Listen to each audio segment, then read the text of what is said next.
Welcome. Perfect. Welcome again to tonight's webinar. My name is Dira Johaniff, and I am the Senior Climate Resilience Associate with Charles River Watershed. And I am super excited to present tonight about our newly started regional tree planting and protection plan with you all. On the screen is tonight's agenda. So we'll start with some introductions and go into some of the project details and background. Our consultant team will go into existing conditions of tree canopy that we've been looking at for the past couple of months. And after that, we will have a Q&A session at the end. So if you do have questions tonight at any point during the presentation, you'll notice that your chat function is set to only message the host. So if you do have any questions, please send them our way. You can send them directly to Katie, or any one of us will be getting the questions and we will be answering them during the Q&A session. I also want to start tonight's webinar with a land acknowledgement. Charles River Watershed Association would like to acknowledge that here in Massachusetts and in our watershed, we are on sacred land that was stolen and holds a history of violence and slavery. And we recognize that the Massachusetts, Nipmuc, and Wampanoag people as the traditional stewards of this watershed land. And we honor the legacy of life, knowledge, and skills stolen due to violence and colonization. So some of you guys might be familiar with us, some of you might not, but who are we? So the Charles River Watershed Association, or CRWA, has been around since 1965. We are an environmental advocacy organization working towards protecting, restoring, and enhancing the Charles River and its watershed through science, advocacy, and the law. Like many urban rivers in the country, the Charles River has been historically contaminated with factory waste, chemical waste, and the creation of dams on the river, resulting in poor water quality and aquatic habitat. And so our work continues to focus on ensuring that the river watershed is healthy. And to orient everyone to the geographic area that we are talking about, the Charles River itself is 80 miles long, and it starts all the way in Hopkinton, moving its way downstream to the Boston Harbor, which you can see on the map. And our watershed, which is in light blue on this map, is just a little over 300 square miles. And the watershed itself is the area of land that captures rain and drains it into the river. And in our watershed, there are also 35 Massachusetts towns and cities that are part of our ecosystem, or the watershed ecosystem. And we have a little over 1 million people in the watershed that live and play in the watershed, with over 60% of our population designated in environmental justice neighborhoods. And as an organization, we do look at our work and mission at a watershed scale, meaning we take a look at that whole light blue area on the map. And that's because a lot of the things that are impacting the watershed is not defined by our town or city boundaries. And everything just doesn't stay upstream, especially when you're thinking about a watershed. Everything is connected. And so we take a look at everything that's happening across the towns, across the river, and everything that's within the watershed itself. And so when we think about what we're protecting or restoring the river and the watershed to or from, we're really thinking about how many urban rivers, like the one in our watershed, the threats that are impacting it include flooding and drought, which, if you actually don't already know, parts of Massachusetts is currently, I believe, still in a drought level 1 right now, and that's something you could look up. We also have a lot of water quality issues with our river and ponds and lakes, environmental injustices, and extreme heat impacts. And these threats have many different causes, but the main factor we as an organization are working to address is the amount of impervious surfaces in our watershed. And impervious surfaces are, simply put, hard surfaces that prevent rain from soaking into the ground. And these are mainly artificial structures like roads, parking lots, driveways, and rooftops, like you see on this slide deck. And when we have large big storm events, flooding risks or impacts of flooding can actually increase with more installations of impervious surfaces, because instead of having your trees, your soil, your wetlands, things that are pervious and allow water to get absorbed into the ground, water now has less places to go to get absorbed. And so many of our current built environment, our pipes, our road systems, and culverts are not built to handle the future storms we are expecting with climate change. And so this is one risk that we are looking at within our watershed in our communities. Another impact of impervious surfaces that threaten the health of the watershed and the river is what we call stormwater runoff. And as the name indicates, this is when stormwater or rainwater that lands on our rooftops, our roads, driveways, run off carrying pollutants like fertilizer, dog waste, trash from the streets into our storm drains that then lead straight into our streams, rivers, and result in lower water quality. And this is why you might have noticed, around in your neighborhood, nearby storm drains, you might see signs that say, don't jump into storm drains in the watershed. And that's because storm drains lead whatever that goes into it from the street straight into our rivers and our ponds without any treatment.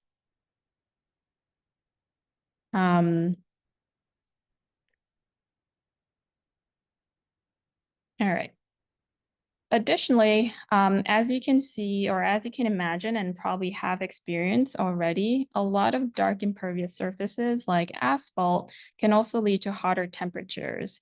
And in highly urbanized areas, especially in our watershed, this can contribute to the urban heat island effect, which is where you can experience hotter temperatures in the middle of the city versus if you were in a bit more suburban or rural areas where you have more trees and things that allow for cooling. I'm seeing in the chat that some folks can't see my screen. Is that an issue for everyone, or can people see my screen? All right, I'm seeing that other folks can see my screen. So folks who might not be able to see it, maybe if you log off and come back, that might help, but the screen is shared. Feel free to message myself or Katie as well if you're having technical difficulties, and we can maybe troubleshoot while Dira continues to present. Great, thank you, Julie. All right, so those are some of the threats that we as an organization are dealing with and looking towards solutions. And at CRWA, we advocate and work on projects that help bring or keep nature in our watershed using nature-based solutions. And this is because we know that nature works like a sponge in the environment. And so solutions like protecting and restoring wetlands, conserving open space, and increasing tree canopy are just some of the ways that we can have more pervious environment in our ecosystem to combat the threats to the watershed's health. And as I mentioned earlier, our organization takes a watershed scale view when we think about our mission and the solutions that we want to implement in the watershed. And this is really critical because in Massachusetts, we don't have an active kind of governing county body like other states might have. And so individual municipalities are essentially working to solve climate impacts within their own town boundaries. But we all know that climate impacts don't respect man-made boundaries like town lines or even state lines or even country lines for that matter. And so as a reaction to that, in 2019, we established the Charles River Climate Compact, which is a regional partnership of 28 out of the 35 watershed towns and cities in our watershed, out of a need to talk to each other, to share resources, and tackle climate impacts together. And today, the Climate Compact's mission is to work collaboratively to increase climate resilience for people and the natural ecosystem in the Charles River watershed by taking a regional approach to implementing solutions. And the climate impacts that we're addressing together include extreme heat, drought, and flooding.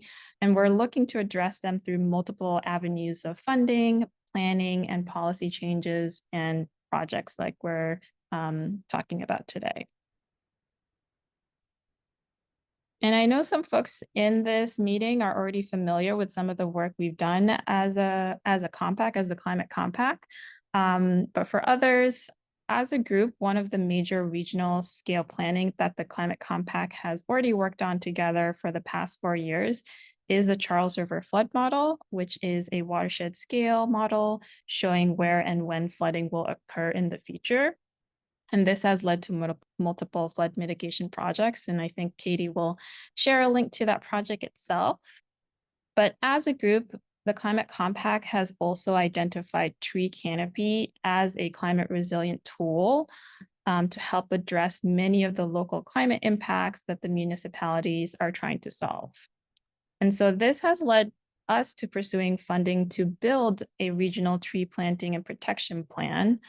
And this plan itself will be a watershed scale plan that will incorporate a summary of existing conditions of tree canopy and policies in the watershed, which you'll hear about today, and also include recommended strategies for protecting existing tree canopy, expanding tree canopy, and maintaining tree canopy. And I think many of us are already aware of the benefits of trees for the environment, so I won't touch on every single one of these, but this slide just highlights the multi and co-benefits of having trees in our environment to address climate impacts we're experiencing, including providing shade and cooling of up to 45 degrees in peak temperatures in certain scenarios, and improving water quality by filtering up to close to 36,000 gallons of water each year, and also providing wildlife habitat. And you might be wondering, why we need a regional plan for trees. Some towns that you might be in already have plans for building out the trees in the community. But there are 35 municipalities in our watershed, and some towns may have the space or funding capacity to increase tree canopy in their own municipalities or research, best management practices around growing tree canopies like Boston or Cambridge. Those towns or those cities already have their own urban forest plans, but not all of our towns do or have the capacity. And so the objectives of this regional plan is to document what we know about trees at the watershed scale, understand the disparities across all of these municipalities, look at what are the similarities and differences and challenges to maintaining growing tree canopy. We actually have a public survey out right now to garner, public input or share your insights around challenges, and we'll share that link at the end of this webinar. Another objective is also identifying strategies and best practices and policies that has worked in our watershed or even outside of our watershed, and sharing those resources across our municipalities so that we don't have to reinvent the wheel and we're saving time and money to have folks be able to look at the same resources.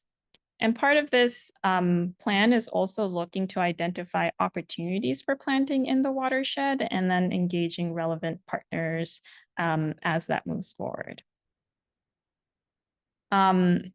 Another reason we are working at this regional scale is also to be as consistent as we can across neighboring towns to amplify the benefits of these solutions too. At this point, our team is still researching and putting together resources, but at the end of this project, the final plan will or can be used by municipal members in the Climate Compact or even by community groups in the watershed who might be focused on improving or protecting trees in their community to guide policy and planting decisions, or even use it as a basis for additional community planning, like your open space plan or your climate action plan.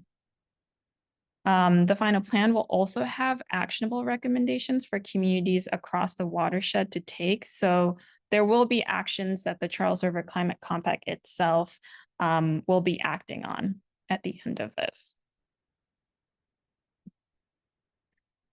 And so with that, I would like to introduce, or I would like to pass it over to our project consultant team, or I call it here our tree team, to introduce themselves and also showcase what we have learned so far about trees in the watershed.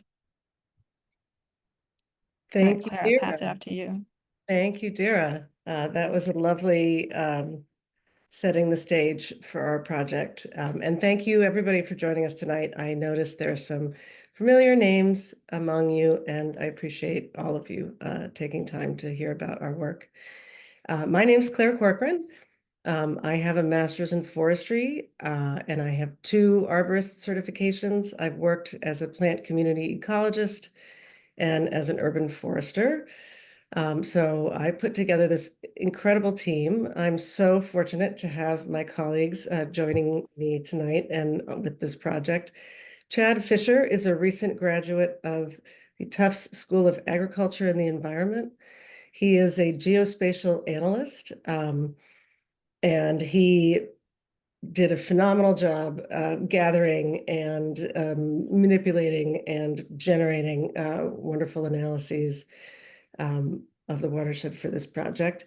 And Amy Whitesides is our other team member. Amy is currently teaching at Harvard Graduate School of Design. She is a landscape architect, and she was the project manager for the Boston Urban Forest Plan. Is that correct, Amy? I noticed you unmuted, so.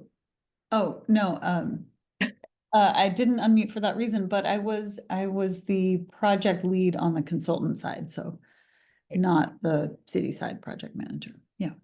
Thank you for clarifying. Yeah. So we are very excited to be here and to show you what we've done so far. Next slide, please. So this is a very high level, 35,000 feet view, if you will, using data from the U.S. Forest Service. Our tree canopy is robust and well protected across the entire watershed. There's a range of levels of tree canopy that people experience in their local environments, ranging from 11% canopy cover to 71% canopy cover. And the last finding that we came to is that the tree canopy cover is unequally distributed in the watershed. So there are areas with lots and there are areas with a lot less. Next slide, please. This slide illustrates the percent canopy cover change from 2008 to 2021. And as you can see, urban tree canopy cover decreased throughout the watershed and decreased more rapidly in some places than in others. So the trend is going in the wrong direction. Next slide, please. This slide,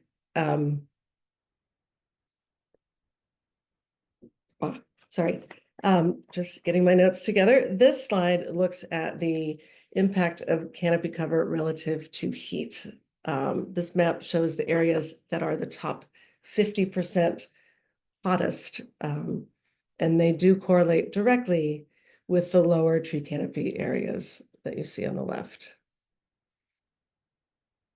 Next slide, please. This image relates to the previous slide because these same areas that have low tree canopy cover have the most concentrated populations of environmental justice census blocks, which are defined through the Massachusetts state legislature. So there is the environmental justice communities are at the most risk from heat island effect and have the lowest tree canopy cover. So they're sort of least protected and at the greatest risk. Next slide. So tree protection is a complex topic. So we have Chapter 87 and a couple of other state laws that protect certain types of tree canopy statewide. And then certain municipalities have enhanced the protection of their trees through ordinances and bylaws. So as you can see, they are not equally distributed throughout, but there's certainly a lot of room to explore strategies that might increase tree protection. Next slide, please. So the Harvard Forest created a model of of development, because development pressure is one of the greatest threats to our urban tree canopy cover.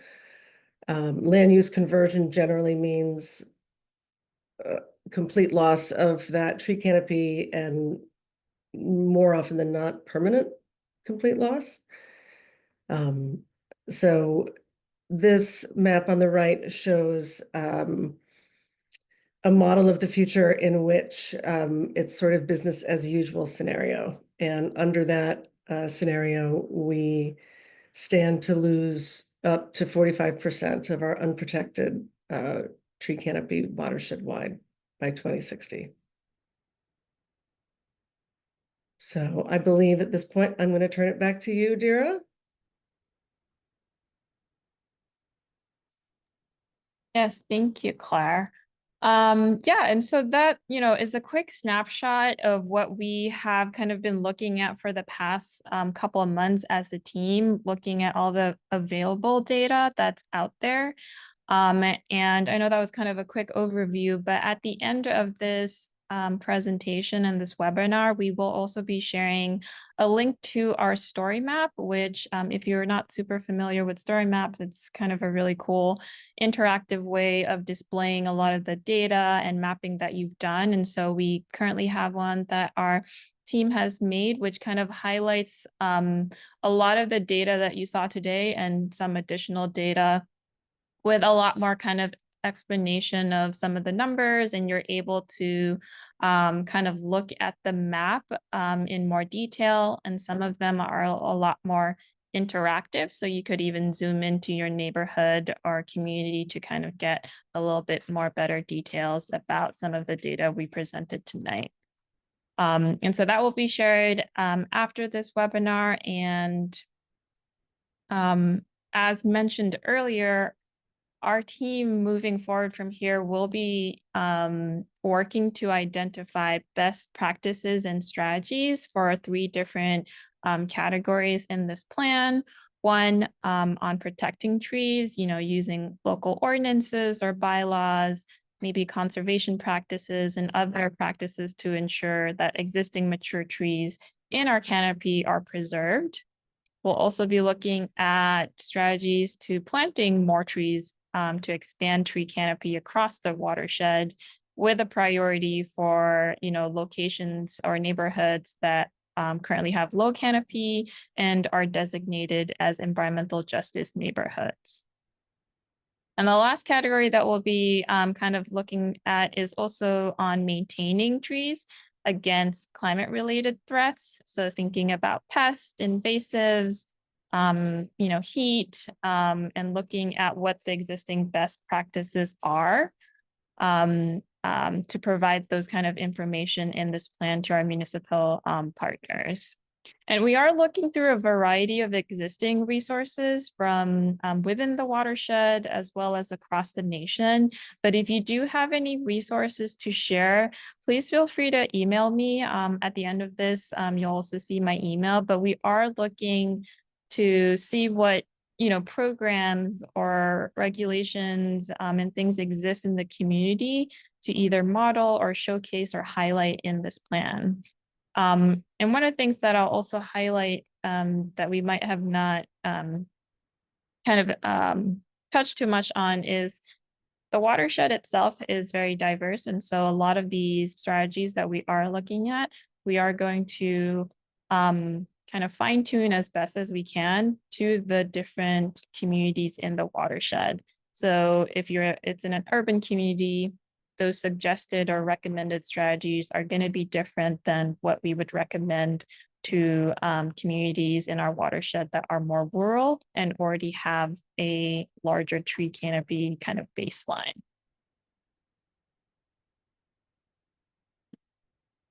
And so with that, I guess we'll open it up for questions from folks. I think we've already received some in the chat, but if you do have any questions for us, for our team, any of the data, please feel free to put it in the chat, but I think we also have enough time to have folks either raise their hand and unmute to for questions. And while we're here, while we wait for some more questions to come in or folks to raise your hand or raise their hands, which you can utilize in the reaction button at the bottom of your Zoom browser. I also wanted to share that, one of the partners that CRWA has worked with in the past on a number of different environmental issues, Conservation Law Foundation. I did want to share with the group that CLF currently does have an anticipated lawsuit against National Grid over gas leaks that harm public shade trees that which can cause explosions and fires and worsen climate change. And CLF is currently looking for more standing witnesses and plaintiffs. And I'll have Katie put in the chat some relevant resources and links that CLF has provided. But if you also go to their website, clf.org, there's also a lot of information on their website as well. All right. So I see a couple questions. And we can kind of start with the first one I see at the top of ours.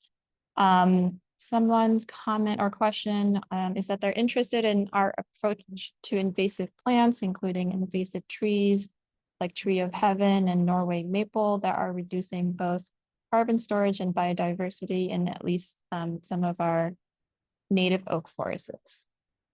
Yeah, I think these are some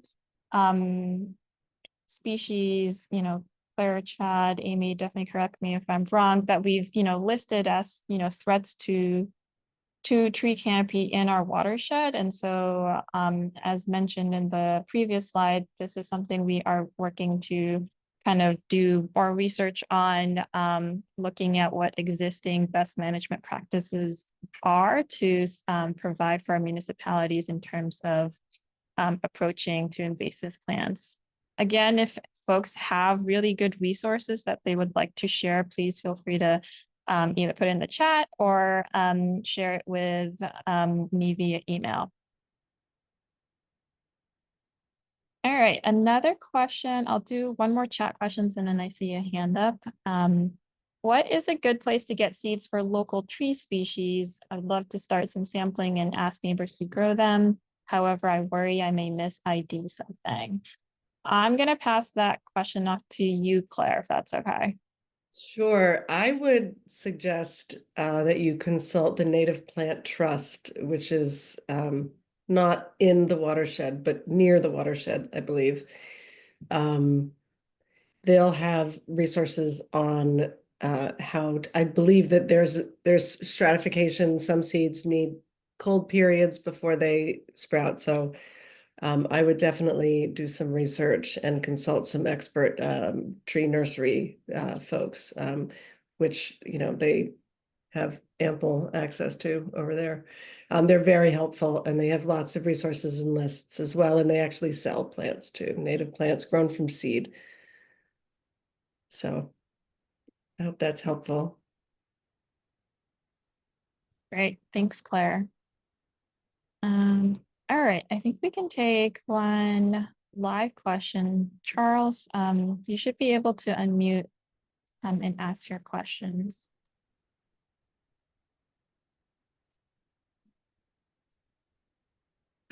Yeah, this is Charles Teague. I had a couple of questions about the you showed a canopy coverage, and I was wondering where that came from, whether it's from the LiDAR data, and whether those canopy maps are available to individual towns who don't do the canopy coverage.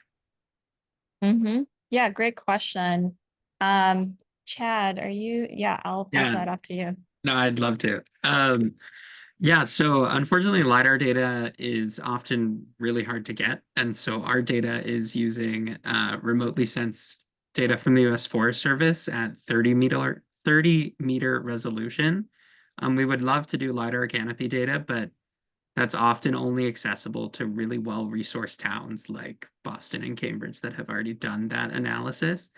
It's definitely something we're thinking about in our plan as to how we want to encourage towns to do better inventorying and monitoring of the trees they do have, because we're dealing with such a diverse spectrum of resources and current inventory statuses.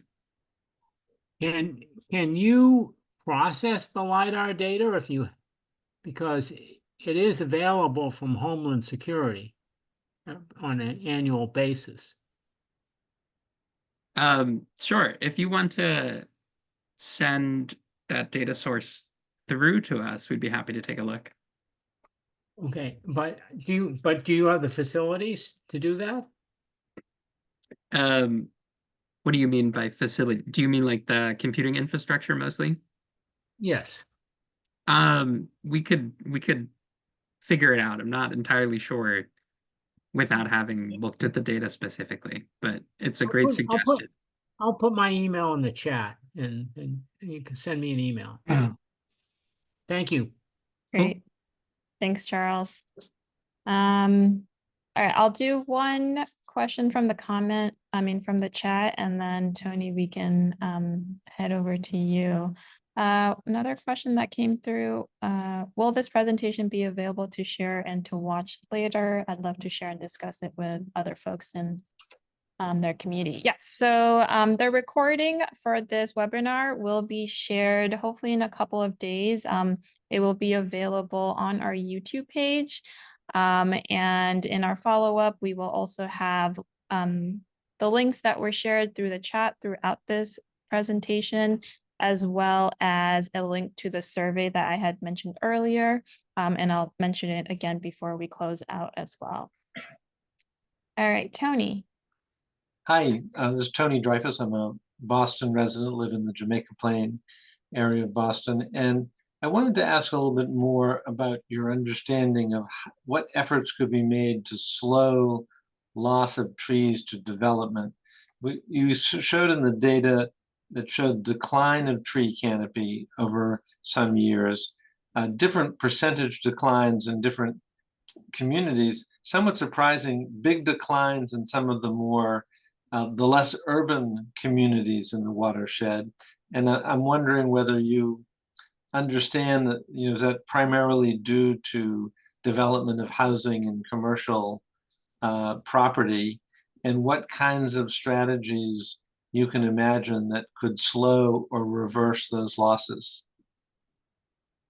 Yeah, that's a really great question. I wonder, Chad, do you want to start off with just explaining the data and the limitations to the number, and then I could go into, some of the thoughts across the watershed in terms of strategies?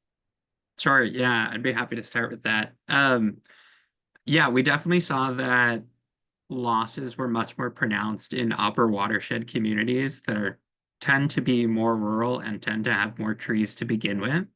And a lot of this loss, just from visual inspection of the data, appears to be due to low density development in those areas. So there's definitely a spectrum of really low density development in more suburban areas, and high density development in more urban areas. We've definitely been thinking a lot about different zoning actions and other policies that can help reduce this, whether that is town ordinances about what needs to be done in terms of permitting for new construction, other things like that. I'm sure Claire and Amy could also add more context to this. So if you guys want to jump in, feel free.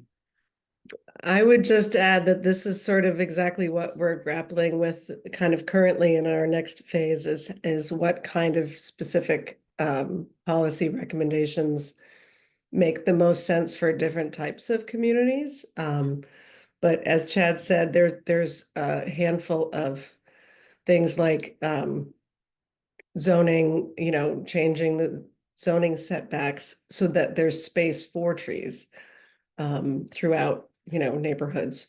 It's tough because housing is a huge crisis and, we don't want to be housing versus trees. That doesn't really serve, the community. So it's a nuanced question, but we're digging into it now. And I hope that in 6 months, we'll have a more complete answer for you. Amy, do you want to have anything to add? Yeah, go ahead, Amy. No, go ahead, Dira. Jump in. Yeah, I was just going to add that in terms of the numbers that you were seeing on the map across all the different slides is bounded by the watershed boundary as well. So some of the numbers that you saw might seem pretty surprising. Some of them could be accounted for because it's only looking at trees that fall within the Charles River watershed. So some communities like Foxborough or like Rentham are not completely within our watershed. So the numbers that you're seeing in terms of loss is only looking at the loss that is experienced within the watershed boundaries itself. So that's one of the that's kind of one of the factors to the numbers that you're seeing. But I think to Chad and Claire's point, a lot of the communities that have been experiencing a lot of tree loss is because they do have or they did have a larger tree canopy percentage to begin with. Amy. Yeah, I mean, I think we've covered a lot of it. I think, just to highlight the point that Claire made, or Claire or Chad, I forget who it was. In that data, it's really representing low density development, which can be, have greater impact, right? I mean, how we think about the density and scale of development, and therefore how that leaves land, that is not converted, is one of the ways to think about that. And so again, that falls kind of within the zoning side, but also in the conversations within a community about what they want the character of that community to be. So that's a kind of, I think, a back and forth discussion that communities have to have. Certainly then also, like in Boston, one of the conversations we were having there is just around, what are the regulations that are in place to protect trees when you have new development, and how well are they able to be enforced through the process of, proposal and actually into implementation and construction. And that there tends to be, a place where we wind up with, especially in Boston, we wind up with conflicts happening between proposals and trees. So it's not really an answer so much as that's kind of part of the issue, and the things that each town, I think, will have to grapple with. How do they have enough resources to have sufficient review and enforcement of their sort of agreed upon ordinances, et cetera. Yeah, and I'll add that one of the reasons that we are doing this kind of overview at a regional scale and providing recommendations at the regional scale is because we know that a lot of towns that might be neighboring have different regulations, right? Even when you think about protecting or like what triggers, a permit to remove a tree, some towns that are right next to each other have different regulations. And so one of the things that the team is looking at and engaging with the climate compact is looking at all of those different regulations and challenges and, figuring out what is best to recommend for the different communities and the makeup of that community. All right, I'll do another chat questions and then we can go to Libby. All right, one other question. All right, trees take decades to fully mature. So a tree planted today needs to be resilient to whatever climate we have in 20 years. What are the changes in which trees should be planted so they can endure more extreme weather in the future? Yeah, I feel like I can quickly answer that in the sense that, for this project specifically, that's, definitely something that we will be looking into in terms of recommendation in the planting section of this plan to really think about, what are the, best species for the community that we're suggesting for our location can also have a really big, I think, impact to that. And in the story map, you'll also see a lot more detailed highlights of the challenges and climate impacts that we will be focusing on that kind of revolves around some of the strategies that we will be providing and putting together. All right, I'm also noting time, but yeah, Libby, did you have a question?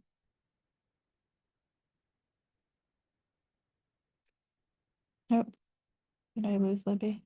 There, sorry about that, had to unmute. Oh, no worries.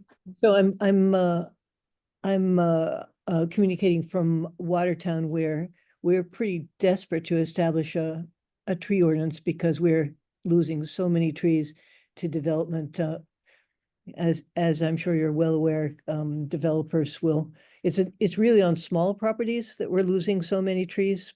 Developer will purchase a property, will take down the house, will take down a large stand of mature trees that were probably there since, say, the 1920s when the neighborhood was built, and there is nothing we can do to stop it right now. So we really appreciate the work that you're doing, and Chad, thank you so much for the work that you put into creating these longitudinal documents showing where things are being lost. I do definitely want to second what Charlie Teague is saying about taking advantage of Homeland Security's LiDAR maps. That's something that we as a town would just really appreciate your putting your resources towards that if that's possible, because that just seems like a really powerful way to, basically show this to our town policymakers and say, look what's happening. And I also really agree with Tony Dreyfus. We really would like to find a way to persuade our cities to not keep going with the developers, but to do much more to preserve the mature trees we actually have. Thanks. I just wanted to thank you very much for the work that you're doing, and I look forward to working with you.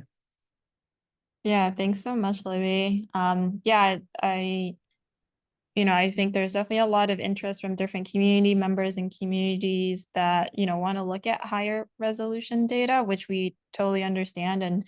And that will probably be, one of the recommendations that we provide in this plan for, communities, to note the available data that they can use, the kind of steps that they can take next.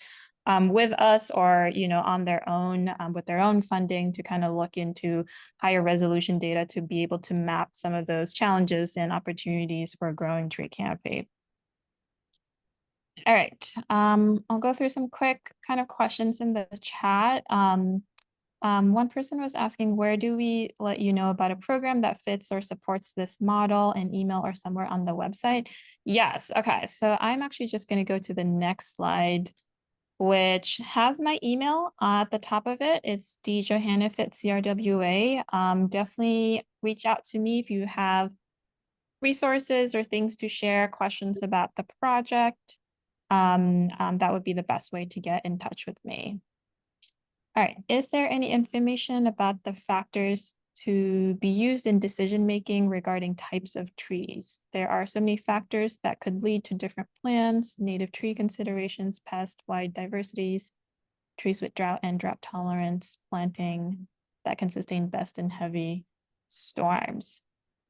I think if you're asking if there are any existing information about that, I'd probably pass it off to Claire or Amy if you know of any existing resources. But in terms of the plan, that is definitely something we'll be integrating into the plan in the recommendations. There've been a couple of, at least a few that I'm aware of efforts to develop lists of climate resilient native tree species that will be well adapted to future conditions. One of those is a master's thesis out of UMass Amherst, which if you follow up with Dira, I can get her the full citation so that you can look at that. But there's a variety of lists, and then there are other considerations around resilience and, you know, we're balancing sort of best practices in arboriculture regarding species selection, right tree, right place. You know, there's a lot of non-native species that are super resilient and really well adapted and, you know, can get established without a lot of very delicate care, and those are going to be an important part of our sort of palette of trees, because there's so many, particularly in the more urbanized areas, there's so many challenges for trees that are trying to get established as they are, you know, they're transplanted and then they are trying to like grow some roots and get some water and, you know, get really get set up to thrive in that new setting. So as I said before, hopefully in 6 months we'll have more specific answers for you. But there's also if your question was about resources, the USDA has a really nice resource. I'm just checking the exact name. I think it's just called the Climate Change Tree Atlas. So it's a really helpful resource for looking at, you know, what some of the predictions are for trees. I think as Claire was mentioning, the urban condition also adds another layer of complexity because we, especially in Boston, we salt our roads. And so that means some trees that might be adapted to the region are not necessarily all that well adapted to the urban condition between the soils and the salting of roads. And just the pressures of, you know, it's a slightly different temperature, et cetera. So there's also those considerations that each town will have to consider differently based on how urban they are or are not. Great, thank you. All right, I don't think I see any more questions coming through the chat, just a lot of resource sharing, which is really great. So I guess we can go to you, Valerie, and then I think we can close out. Sure, thank you. And I think Claire just kind of, and Amy both kind of answered my question, which was really about resources. I'm in Dover, so we're one of the fortunate communities that has a lot of trees, and we're very lucky. And I think that's really because we have residents here who are very considerate about the trees and really care about the trees. So we haven't needed many bylaws in the past to preserve trees, but over the last about 10 years, that's changed. And so we just very recently, last year, this past town meeting, when we were updating our stormwater bylaw, we were looking to add some tree protections in there. So we really modeled it after Brookline. And then we also looked at Concord. We felt like they had a really good tree bylaw. But two of the pieces that we feel like are still weak is the clear cutting, because when we put tree protections into our bylaw, it was really about the perimeter of the properties, because we're trying to balance that, giving homeowners that flexibility to do what they need to do on their property, but yet making sure that they're not impacting abutting properties and watershed and water quality in our community. But where we run into problems is with 40Bs, because what happens then is that kind of steps all over our local bylaws. And so a lot of those tree protections that we're trying to put into place just kind of disappear when those developments come into town. And we just recently had our first rental development built out here. So that's a big change for us. So I would love to see any resources that you have for planting plans and any advocacy opportunities that we might have either with the state to kind of talk about, can we put some tree protection pieces into the 40B legislation or into the MBTA's communities legislation, so that it's not just the communities having to deal with it, but it's also the state, who I know the state of Massachusetts wants to make some great progress in tree preservation and sustainability. So I think that would be a great place for them to start. Great. Yeah, thank you, Valerie. Yeah, there's definitely you know, a lot of conversation even within the Charles River Climate Compact itself in terms of, you know, what advocacy routes we could take as a group to push for things like you're speaking on. So I'll definitely make note of that. And I don't know if Claire or Amy or Chad, if there's anything else you want to add in response to Valerie in terms of opportunities that you might know better than I do in the tree space. I just wanted to say I thought that was a great question, and I really appreciated all the different things you mentioned that we hadn't been thinking about yet, but we definitely will think about. Thank you. Yeah, I concur, and I wrote Valerie Dover in my notes, and I'm hoping that we can connect. I just wanted to add that for resource-constrained communities, adopting a bylaw that requires enforcement by municipal employees might be tantamount to shifting resources from the management and monitoring of the public shade tree inventory to focusing predominantly on private trees. So in communities with ample resources, maybe that's less problematic, but it's just something to keep in mind, that it's a model that might have unintended impacts in some situations. Sure. And I think the enforcement piece is a really good comment, because even for us having this new bylaw, we're struggling with, I think, other communities in enforcing stuff like this. It is hard for sure. So on a good note, I forgot to mention one thing. On a good note, I don't know if you've all heard, Hale Reservation is being preserved. It's about 1,200 acres of heavily treed wooded area. And they have worked with the trustees to raise funds. And I believe a large majority of it will be under a conservation restriction. It may take a little while to get that to happen, but that's what I recently heard, is that they're making really great progress.